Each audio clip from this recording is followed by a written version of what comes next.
Hi friends, welcome to my channel Step to Learn. This is Shravan Kumar. ఈరోజు sub inspector recruitment గురించి చెప్పడానికి మీ ముందుకు వచ్చాను.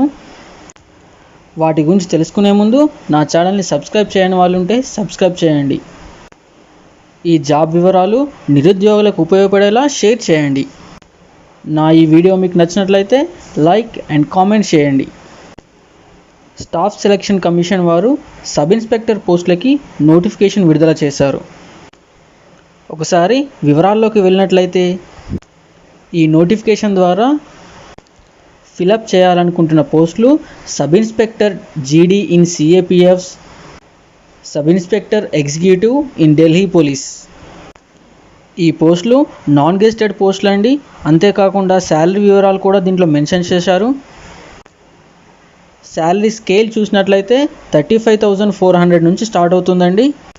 వీటితో పాటు అదర్ అలవెన్సెస్ కూడా ఉంటాయి. ఒకసారి వేకెన్సీస్ చూసినట్లయితే sub inspector executive in Delhi male, అంటే ఈ పోస్టులకి మగవారు మాత్రమే అర్హులు.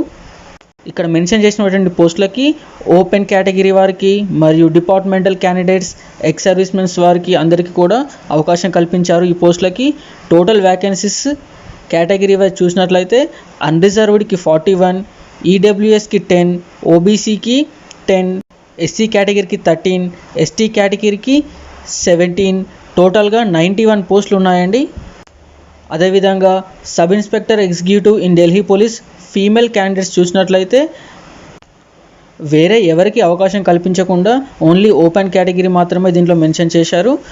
దీంట్లో అన్రిజర్వ్డ్ చూసుకున్నట్లయితే 35, ఈడబ్ల్యూఎస్ చూసుకున్నట్లయితే 8, ఓబీసీ చూసుకున్నట్లయితే 17, SC category 12, ST category 6, total 78 పోస్టులు ఇక్కడ మెన్షన్ చేశారండి. సబ్ ఇన్స్పెక్టర్ జీడీ సెంట్రల్ ఆర్మ్డ్ పోలీస్ ఫోర్సెస్ చూసినట్లయితే దీంట్లో కేటగిరీస్ వైజ్ ఫిలప్ చేస్తున్నారండి. ఒకసారి కేటగిరీస్ చూసుకున్నట్లయితే CRPF, BSF, ITBP, CISF, SSB, ఈ అన్ని పోస్టులకు కూడా male and female candidates eligible ఉన్నారు. అంతేకాకుండా ఎక్స్ సర్వీస్ మెన్ వారికి కూడా దీంట్లో అవకాశం కల్పిస్తున్నారు. ఒక్కో కేటగిరీ వైజ్ పోస్టులు చూసుకున్నట్లయితే సిఆర్పిఎఫ్కి టోటల్గా 1072 పోస్టులు, బిఎస్ఎఫ్కి చూసినట్లయితే 244 పోస్టులు, ఐటీబీపీకి చూసినట్లయితే 43 పోస్టులు, సిఐఎస్ఎఫ్కి చూసినట్లయితే 20 పోస్టులు, ఎస్ఎస్బికి చూసినట్లయితే 16 పోస్టులు, టోటల్గా కలిపి 1395 పోస్టులు దీని ద్వారా ఫిలప్ చేస్తున్నారు. ఈ మొత్తం పోస్టులు కలిపి 1564 పోస్టులు ఈ నోటిఫికేషన్ ద్వారా భర్తీ చేయనున్నారండి. ఒక్కసారి ఎలిజిబిలిటీ చూసుకున్నట్లయితే నేషనాలిటీ చూసుకున్నట్లయితే ఇండియన్ సిటిజన్ అయి ఉండాలి, లేదా నేపాల్, భూటాన్ వాళ్ళకి కూడా దీంట్లో అవకాశం కల్పించారు. నేపాల్, భూటాన్ వాళ్ళు ఒకవేళ ఈ జాబ్లకి అప్లై చేయాలని అనుకుంటే వారు ఖచ్చితంగా గవర్నమెంట్ ఆఫ్ ఇండియా రిలీజ్ చేసినటువంటి ఎలిజిబిలిటీ సర్టిఫికేట్ని పొంది ఉండాలి. అదేవిధంగా ఏజ్ లిమిట్ చూసినట్లయితే అప్లై చేసుకునే వారి యొక్క వయసు 20 నుంచి 25 సంవత్సరాల మధ్య వయసు వారు ఉండాలి. వయస్సు సరిచూసుకోవడానికి చివరి తేదీ జనవరి 1, 2021గా మెన్షన్ చేశారు. అంటే అప్లై చేసుకునే క్యాండిడేట్స్ జనవరి 2, 1996 నుంచి జనవరి 1, 2001 మధ్యలో జన్మించిన వారికి ఈ నోటిఫికేషన్ ద్వారా ఈ పోస్టులకి అప్లై చేసుకోవడానికి అర్హులు. అదేవిధంగా కేటగిరీస్ వైజ్ రిలాక్సేషన్స్ కూడా ఇచ్చారు. ఎస్సీ ఎస్టీ కేటగిరీ వారైతే 5 years రిలాక్సేషన్ ఇచ్చారు. ఓబీసీ వారికి అయితే 3 years రిలాక్సేషన్ ఇచ్చారు. అదే ఎక్స్ సర్వీస్ మెన్ చూసినట్లయితే వారు సర్వీస్ నుంచి తప్పుకొని నోటిఫికేషన్లో మెన్షన్ చేసిన తేదీ వరకు 3 years కంప్లీట్ అయి ఉండాలి.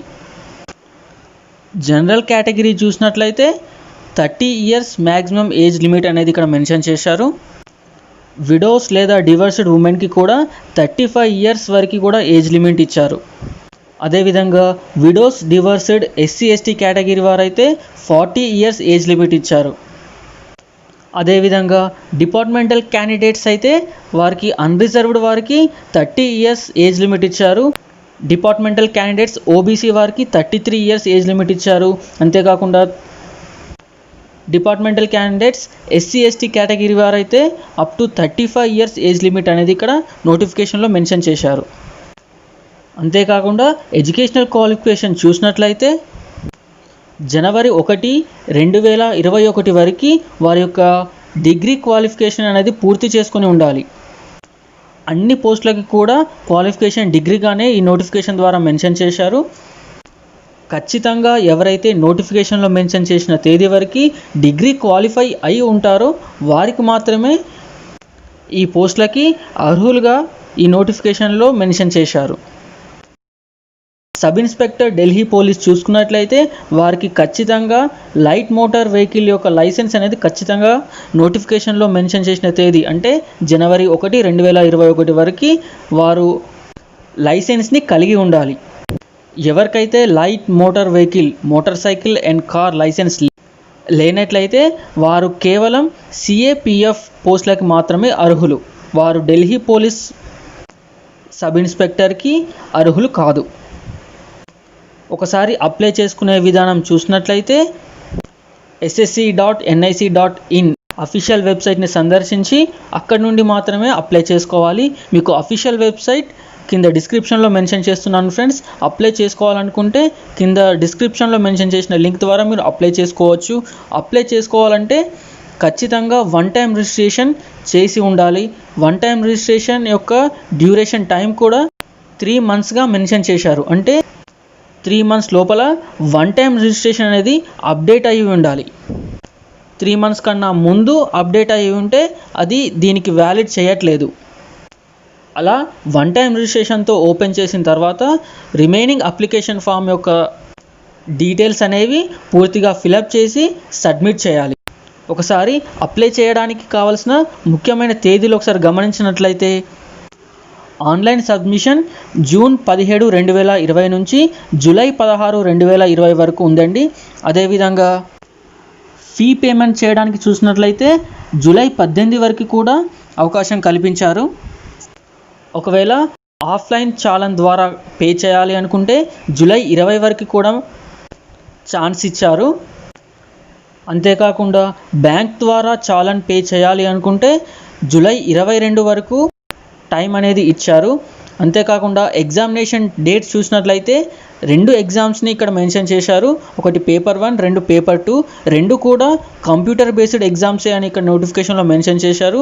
పేపర్ 1 యొక్క డేట్స్ చూసినట్లయితే సెప్టెంబర్ 29, 2020 నుంచి అక్టోబర్ 5, 2020 మధ్యలో ఉంటాయని ఇక్కడ నోటిఫికేషన్లో మెన్షన్ చేశారు. అదేవిధంగా పేపర్ 2 చూసినట్లయితే మార్చ్ 1, 2021న పేపర్ 2 ఎగ్జామ్ అనేది ఉంటుందని నోటిఫికేషన్ ద్వారా వెల్లడించారు. అప్లై చేయదలుచుకునేవారు అప్లికేషన్ ఫీ చూసినట్లయితే 100 రూపీస్గా ఇక్కడ మెన్షన్ చేశారు. ఉమెన్ క్యాండిడేట్స్కి and SC, ST, ex servicemen category వారికి చూసినట్లయితే అప్లికేషన్ ఫీ అనేది ఎగ్జెంప్షన్ ఇచ్చారండి. ఫీ పేమెంట్ చూసినట్లయితే భీమ్ యాప్ ద్వారా చేయొచ్చు లేదా net banking, credit card, debit card, SBI branches ద్వారా చాలన్ రూపంలో పే చేయొచ్చండి. మన తెలుగు రాష్ట్రాల్లో ఎగ్జామినేషన్ సెంటర్స్ చూసినట్లయితే హైదరాబాద్, వరంగల్, గుంటూరు, కర్నూలు, విశాఖపట్నం, విజయవాడ, రాజమండ్రి ఈ ప్లేసెస్లో ఎగ్జామినేషన్ సెంటర్స్ ఉంటాయని నోటిఫికేషన్లో వెల్లడించారు. అదేవిధంగా ఒకసారి ఎగ్జామినేషన్ ప్యాటర్న్ చూసుకున్నట్లయితే పేపర్ 1 చూసినట్లయితే general intelligence and reasoning, general knowledge and general awareness, quantitative aptitude, English comprehension ఈ 4 కేటగిరీస్ నుంచి పేపర్ 1 ఎగ్జామ్ అనేది ఉంటుంది. ప్రతి టాపిక్ నుంచి 50 మార్క్స్ 50 క్వశ్చన్స్గా ఇక్కడ నోటిఫికేషన్లో వెల్లడించారు. ఎగ్జామ్ టైం చూసుకున్నట్లయితే 2 అవర్స్గా మెన్షన్ చేశారు. అదేవిధంగా పేపర్ 2 చూసినట్లయితే ఇంగ్లీష్ లాంగ్వేజ్ అండ్ కాంప్రహెన్షన్ పైనే ఉంటుందండి. క్వశ్చన్స్ అండ్ మార్క్స్ చూసినట్లయితే 200 క్వశ్చన్స్ 200 మార్క్స్గా ఇక్కడ మెన్షన్ చేశారు. అంతేకాకుండా ఈ ఎగ్జామ్స్కి నెగిటివ్ మార్క్స్ కూడా ఉంటాయని ఈ నోటిఫికేషన్లో వెల్లడించారండి. ఒక్క నెగిటివ్ ఆన్సర్ చేసినట్లయితే 0.25 మార్క్స్ అనేటి కోల్పోతారు. అదేవిధంగా ఈ ఎగ్జామ్లో బోనస్ మార్క్స్ కూడా ఉంటాయండి.